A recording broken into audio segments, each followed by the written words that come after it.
Hey everybody, I'm Alex Cohen. And I'm Sara Sadhwani. And we are reunited for, I think, what is truly a tremendous week once again in politics, especially for the Republicans. We are hot on the heels of the second Republican primary debate held in Simi Valley. We're going to talk about that. We sure will. And there's another race that's heating up here in LA. The race for CD14 is getting hot with a whole lot of candidates, including the incumbent. Yes. Kevin de León. Kevin de León. And Donald Trump is coming to the state he loves to hate, California. Let's just jump right in, Sara, and talk about this. It's really kind of like the Super Bowl for Republicans this week. I had the opportunity to go to the Ronald Reagan Library. I know. I was so jealous because you know me, I love debates. I used to go to all those mayoral debates. I know. Break it down for us, Alex. I cannot wait because, I mean, I was watching from home and you get the really, clear version. Everything looks shiny and pretty. Yeah. What's it like behind the scenes? Set the scene for us just a little bit. Yeah. Who's in the room? What's going on behind the scenes? So it's such a different debate from the first debate in Milwaukee. And I think that's really important. Like, we focus so much on the candidates, but the audience really plays a role too. In Milwaukee, you had this big arena. It was like 6,000 folks there. And I'm assuming like all sorts of folks. And you heard them very vocal. The boos, the cheers, the, candidates who couldn't even get a word in edgewise because of that crowd.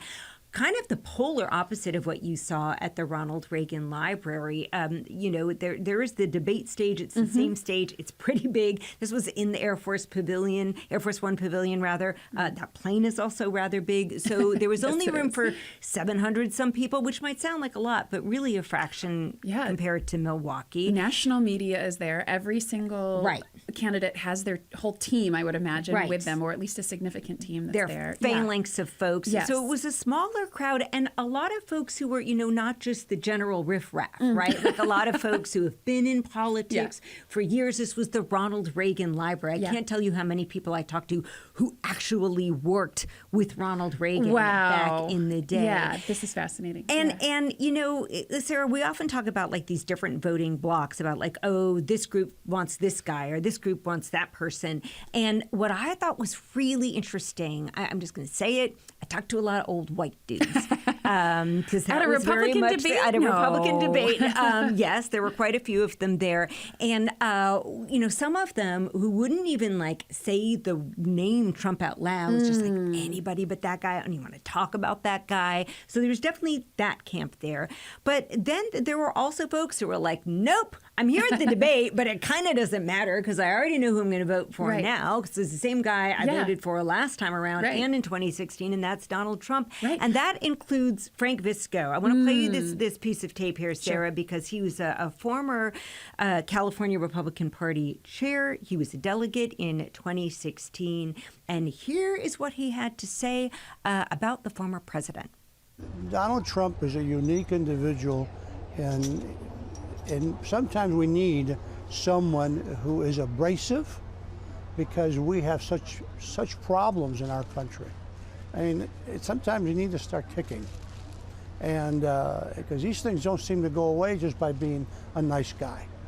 A nice guy. So he's okay with taking on Trump. And this really tracks with a lot of the polling that we've seen that continues to put Donald Trump way beyond any of the other candidates. I mean, I think that's the real key piece coming out of this debate is Trump doesn't even need to be there because he's already killing it in the polls amongst Republican voters. And I mean, here you have this example of a Reagan era Republican. And of course, the Reagan Republicans are a very different brand than a Trump Republican and the MAGA movement that is today. Absolutely. And how does this transformation happen? Like, what? I mean, I'm so curious. I think it's timing, right, Sara? Like, look, I was a kid when Ronald Reagan was president, and I have been a journalist for a really long time. So I've like listened to so many Republicans over so many years. He's this paragon of politics, right, Ronald Reagan. But if you do the math, like Ronald Reagan was first became president in 1980. So that was 43 years ago. Yeah. 43. Yeah. So there's like entire voting grown-up adults who were like, I was never a part of that. I don't know who that was. There's no reference. So in some ways, it's like yeah, of course we've moved on as a party from that moment. And I think there's some key changes, too. I mean, Reagan, being from California, really did have an understanding for all of the various policies he enacted and Reaganomics and all of that. You know, he also oversaw a massive legalization in 1986 that really changed the trajectory for many Latinos during that time period. There's still, you can hear little remnants of that. I mean, back even not that long ago, George W. Bush really pushing on this notion that, hey, Republicans can be there for immigrants. We have a place for immigrants. Yeah. The MAGA Trump Republicanism certainly has taken a different tact at this point in time. Because, I mean, you know, there are a lot more immigrants here now. When you look at that, San Diego, I think was just, I can't even remember the number of migrants right now. I mean, it's such a different world that we're living in.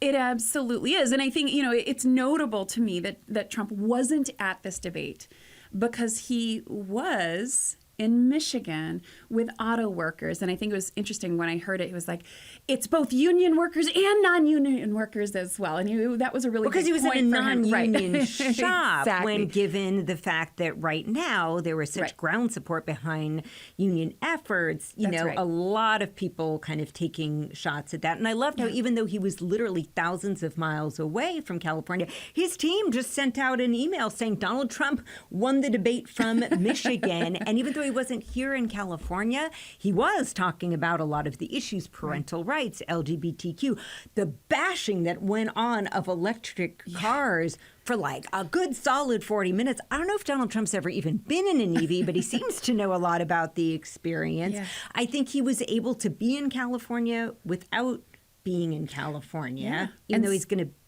be in California. Yeah, he's coming, right? But he was also tweeting about the debates, or at least his team was. Some pretty nasty tweets coming from the Trump camp. Chris Christie, just the biggest possible pictures of Chris Christie you could find. And it was just really weird. As the debate was happening, Team Trump just kept putting out these not flattering pictures of Chris Christie, which, first of all, I was wondering, is that who you really see? Is like, yes, Chris Christie was the one going after Donald Trump, but was he really your biggest? I mean, everybody, a lot of the folks I talked to said Nikki Haley was the one who did the best, but, you know, it's not as visual. Like, what are you going to, like, how do you visually represent Nikki Haley not being great? Who's generally, like, pretty clean cut, you know. Right. And also not past her prime, as Don Lemon had referred to her.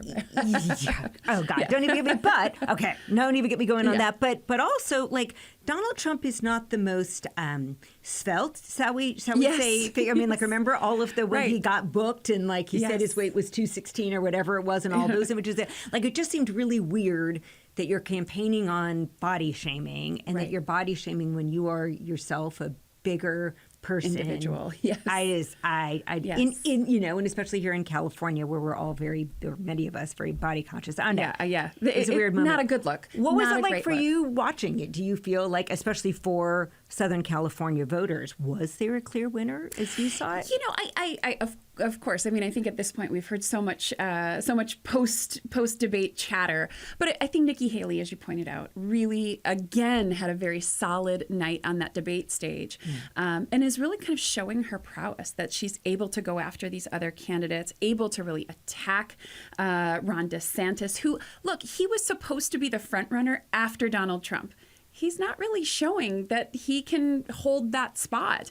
And so when it comes to a presidential ticket, if we make an assumption that Trump's going to get onto that ticket, and when we hear secretaries of state saying, hey, do not make this choice, he probably will be, who does he choose as his number two? And I got to tell you, after these two debates, Nikki Haley is looking like a solid option for him. Although at some point he was saying that it wouldn't be any of the current candidates this week, too.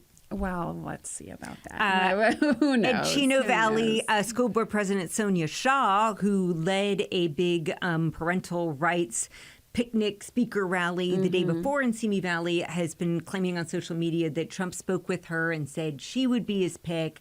I mean, it's just, who knows? Anything could go. Before we move into the future of this week in the GOP, did you watch Sean Hannity with Gavin Newsom after that debate. I mean, I have to switched say, to CNN, to be honest. No, and that's totally okay. I watched him talk with Dana Bash at There CNN. you go. I mean, I will say, just when it comes from real sparring, right? Which I think, there were a couple of little moments of genuine sparring, right? That Nikki Haley Vivek moment, I think really resonated with a lot of people. I was texting with Mike Madrid, great GOP strategist, was part of the Lincoln Project. Yep. And when that moment happened, he was like, and Nikki Haley has won the room.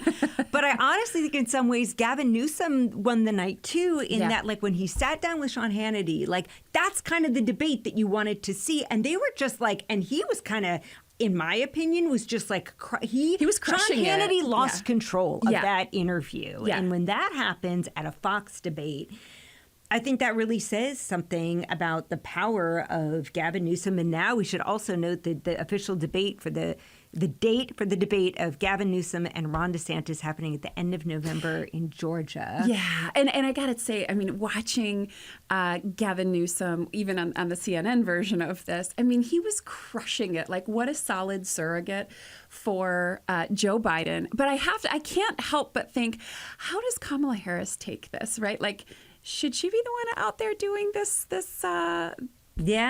post-game banter? Yeah. I'm not so sure. Like, how does that leave her? But, he comes off as this natural. I cannot wait for the debate between him and Ron DeSantis, because one of the things that I couldn't help but feeling while I was watching this debate is the lack of authenticity from a lot of these candidates. Right? That's one of the things I often look for. Like, who feels really comfortable delivering their lines, right? They all have their canned lines that someone wrote for them beforehand. Yeah. Christie had his Donald Duck thing. Ron DeSantis had a whole bunch of one-liners. But their ability to deliver, look, they could use a little help from Hollywood on how to deliver some of these lines. Because it's not that they're written poorly, it's that the delivery isn't that great. And I don't know. The Donald Duck one, I think that was a moment where I was like, oh, you can tell the writers have been on strike for a while. Even though those are different writers. It was just like, you need to punch up that script. Yeah, exactly. And so, but when you get to Gavin Newsom, he clearly has his one-liners as well. But his delivery, something about his delivery, he has that charisma. He's been doing this a long time. He has unfazed.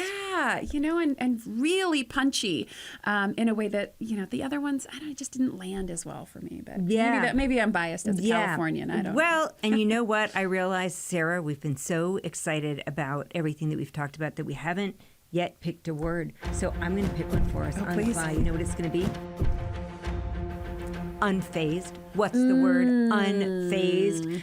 Gavin Newsom certainly showed that he was that at the post-debate appearances. Nikki Haley really showed she was unfazed, kind of unfazed. Yeah, and I think that outfit was part of it, too. Yeah, I thought that outfit was to die for. Power suit. Okay, so when the time that this episode drops, people are going to start gathering in Anaheim for the GOP convention, where the unfazed front runner Donald Trump will be there. He is the first one on the stage, and Sarah, clearly made sense. Why would you show up at the debate when you know everyone's going to be gunning for you? California, whatever, you're not going to do that. Right. But being in Anaheim, you've got a lot of support. Being the first there at the convention, and unlike the old school Reagan era Republicans who are at the debate, the folks who show up at the Republican fall convention, these are folks who very likely are going to be delegates. Yeah. And I'm wondering too, we were just talking about all the scripting of the debate moments. Do you think Donald Trump even has remarks planned? We've been talking about it. He's going to be on at lunch. Does he just kind of wing it? Mm-hmm. I think he probably always has something planned. Always. Yeah. The thing for Donald Trump is he doesn't stick to it. I think that is quite clear. No. So I think my sense of Donald Trump, having watched him for a while, is he reads the room. He's trying to get a sense of who is his audience here and really playing to that audience. Yeah. So I think it'll be fascinating. I can't wait. I see your little wristband here. You are ready to go, my I get friend. to be in the room where it happens Friday at Protect noon. yourself. Yeah, well, the Secret Service will be there you for go. that. Good. But no, I think, some other interesting things to note. This could be the convention where the GOP has been talking about softening some of their platform language, right? They know when it comes to same-sex marriage, they might be on the losing end of that debate. Right. Same's true of abortion. So now they might be removing the definition of marriage as a union between a man and a woman. They might be taking out the official opposition to the federally protected rights around abortion and saying instead, like, we think adoption's a really good, solid alternative. And there are some Republicans who are deeply upset about this, being like, what the heck, man? This is not what our party's about. Right. They are fazed by it. But unfazed by it, I think, are those Republicans who are moving things in a new direction. And on that front, I want to play for you, Sara, a bit of a conversation that I had with Jessica Milan Patterson, the young Latina chair of the GOP. And you flagged to me this week a tweet that she was out in Palmdale. They opened up this Hispanic Latino RNC center there. And she said, it's not just there. We've got these community centers throughout the state, including one in Little Saigon in Michelle Steele's district. Here's what she told me about why they're doing this. Now, these aren't the typical campaign headquarters where you just launch precinct walks and do phone banks. We do that too. But we also have Tai Chi classes on Thursdays at our Little Saigon headquarters. We have a Vietnamese dance team that practices there. We have our staff that's trained by the Department of State to tutor people in their citizenship exams. It's a 10-week course with 2-hour courses. So it's really about being a part of the community and being there year-round and saying, we're the Republican Party and we're here to help. Of course, it took me a moment. I'm like, where have I heard that line before? That was, of course, what Ronald Reagan said back in 1986 when he said the scariest 9 words in the American language. We're here from the American government and we're here to help. So Jessica Milan Patterson seems pretty unfazed, right? Like their party's been losing numbers for years, but it's like, no, we are reaching out and we might get new folks where you least expect it. And I know this has been a little like, you may not agree with Sarah, with Jessica's politics. Yeah, no, right. I mean, this is, look, I study and have advocated in the past for Asian American and Latino interests, right? And for representation. And you can't hate on the Republican Party for actually going out and doing the work, right? Yeah. For 20 years, we have looked at polling data in which Asian Americans and Latinos, when polled at all, quite frankly, and still we get LA Times polls, although they have a new one out, which is much better. But generally speaking, Asian Americans get the asterisk. We didn't do a large enough polling sample. So when polled, they say, no one bothered to tell me that there was an election going on. No one bothered to reach out to me. When you talk with Democratic strategists, you'll hear people saying crazy things like, no, we have no plans to do outreach to these communities. It's really expensive, and they don't vote. It's almost as if they're banking on suppressing the vote of Latino and Asian Americans because it's beneficial potentially if they don't bother to cast a ballot, because some of them might be a little bit more moderate, because to bring them into a Democratic Party means doing some work on the ground. Yeah. And what are the Republicans doing here? They're doing work on the ground in these districts where, let's be honest, Democrats aren't putting up necessarily the strongest candidates. So let's see how 2024 goes. Yeah. But those 2 districts, Michelle Steele and Mike Garcia up in Palmdale and the Antelope Valley, those are districts that have been redrawn by me and my and the commission. Yes, exactly.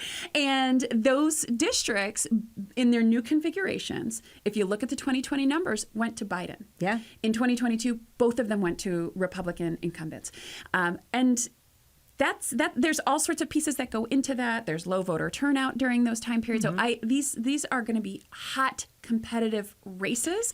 But look, Republicans are doing that work, and I would challenge the Democrats to do as much as well. Well, and another little tidbit from this week, I was out in Moore Park the day before the debates. Julie Chavez Rodriguez, the granddaughter of Cesar Chavez, was speaking at a farm out there, talking about the fact that Biden had picked up the United Farm Workers endorsement, about 7,000 members there. And look, not a big surprise that Biden picked up that endorsement. And I got to say, we're standing out there in these fields of parsley, and it was so predictable, and I actually felt really bad for these farm workers who are out there. It's really hot. They're standing in the sun. They've got their UFW flags and they've got their Biden-Harris signs.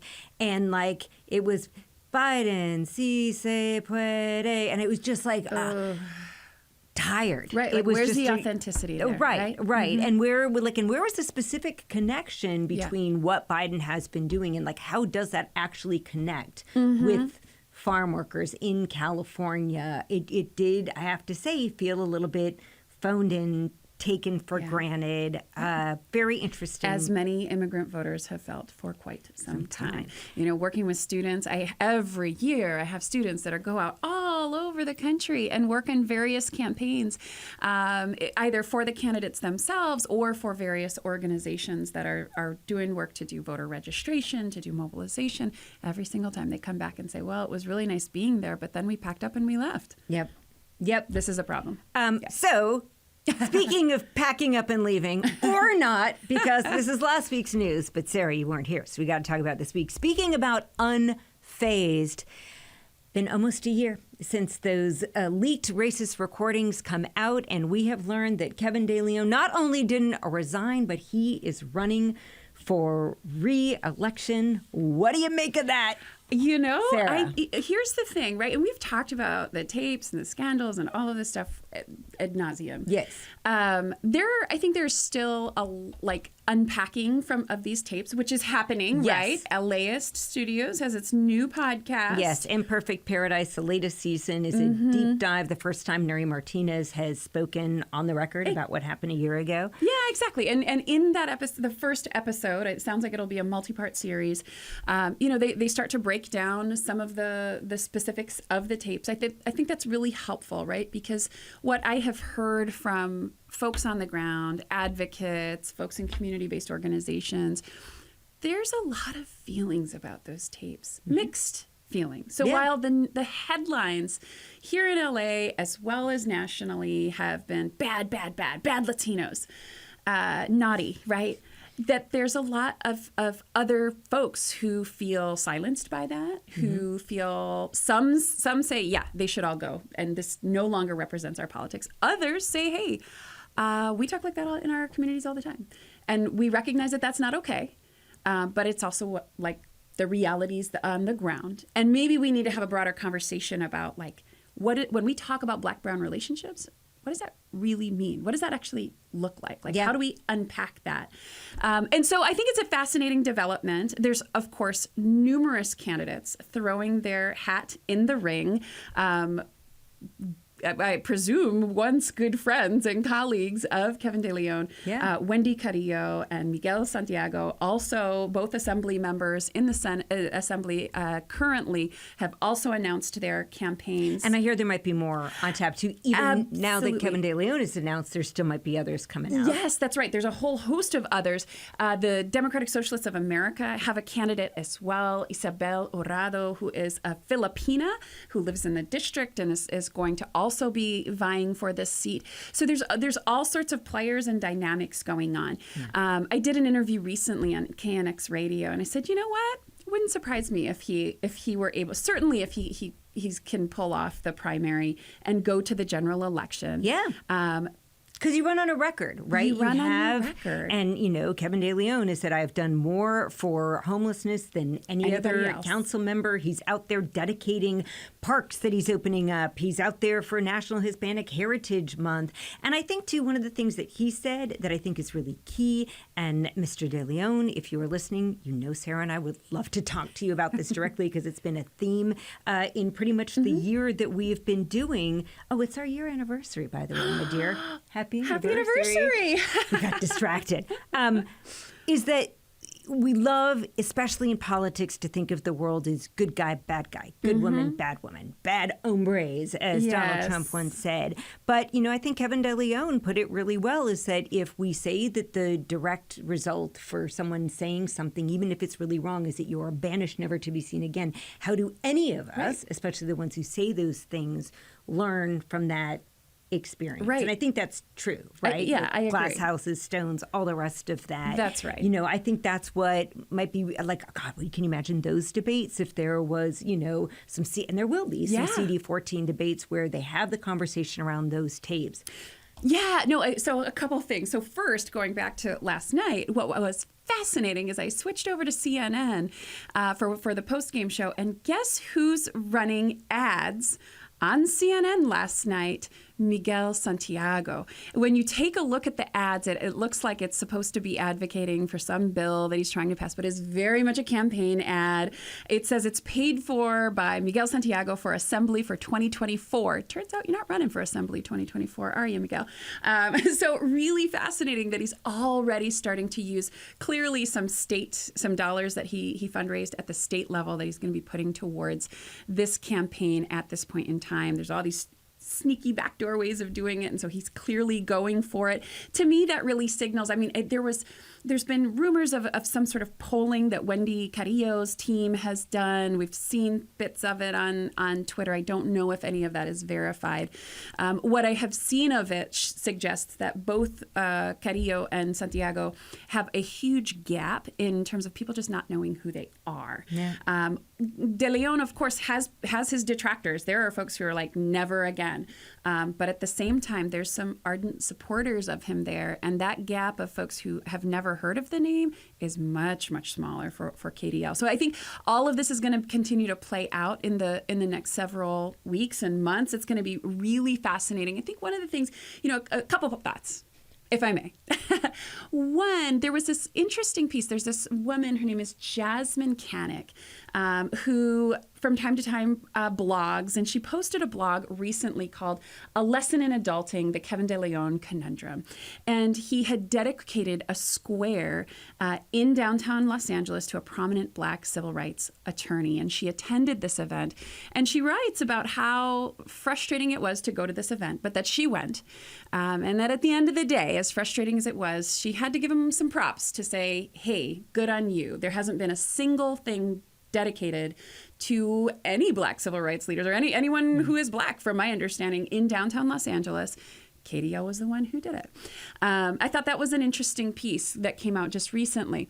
Another kind of scholarly piece here is, we often think about, when we think about Congress, we'll ask people, what do you think about Congress? And people will say, we hate it. They do nothing. What do you think about your member of Congress? We love them, right? We call that dyadic representation, that relationship between people and their representative.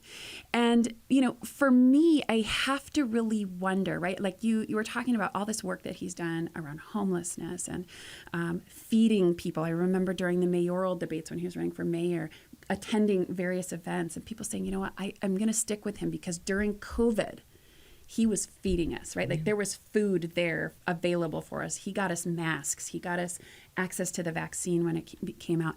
That's that dyadic representational relationship. And you have to wonder how that's going to continue to play out. So while the political elites of Los Angeles have outcasted KDL, he still seems to have quite a following in his district. And I'm going to be really curious to see how this plays out in the coming months. We won't know for quite some time. What we will know is, will I get a chance to speak with Donald Trump or Vivek Ramaswamy or Tim Scott or Ron DeSantis or all of the above? We'll have more on that next week on the Inside the Issues podcast. Until then, you can find me on social media. I'm there at Alex Cohen in LA. And I'm at Sara Sadhwani. We'll see you next week.